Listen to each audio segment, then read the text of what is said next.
Okay, for half cell stoichiometry, just like any other stoich, our first step always is to have a balanced reaction equation.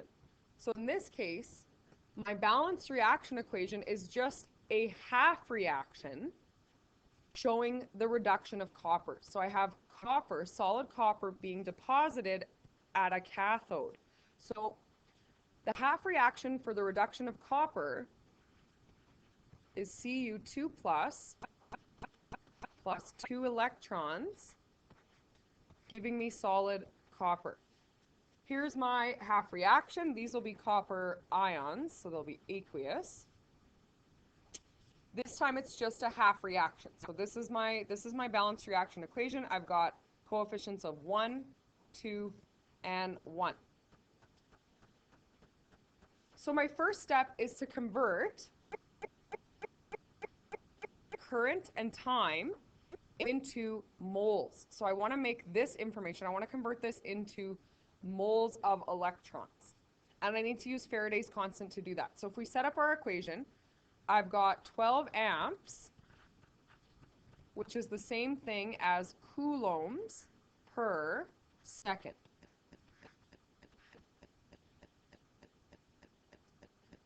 If I want to cancel out seconds, I need to convert my time to seconds. So I've got 40 minutes.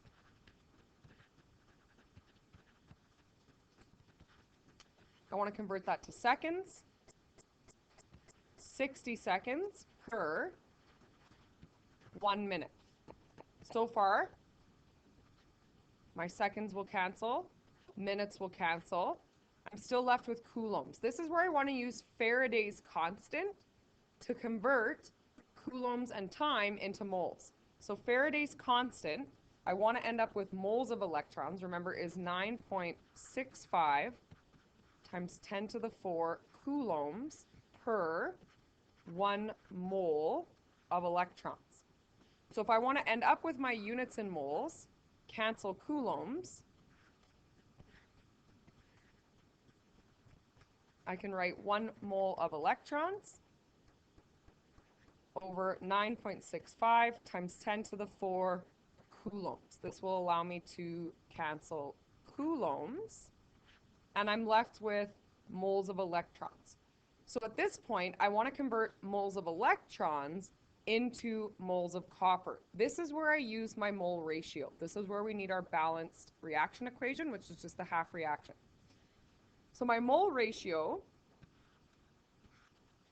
is 1 mole of copper per 2 moles of electrons.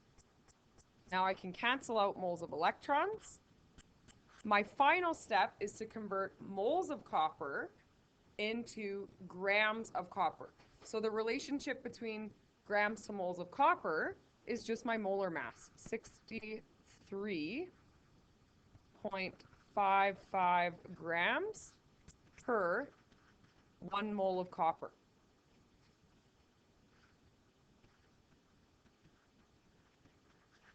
So grams of copper per 1 mole of copper. And moles will cancel, finally leaving me with grams of copper, which I want. So if you put this into your calculator, one thing to be cautious of is because this is in scientific notation, 9.65 times 10 to the 4, this needs to have its own set of brackets around it. So you'll have 1 over bracket, 9.65 bracket times 10 to the 4. If you sub this all into your calculator, we'll end up with an answer of 9.48 grams of solid copper.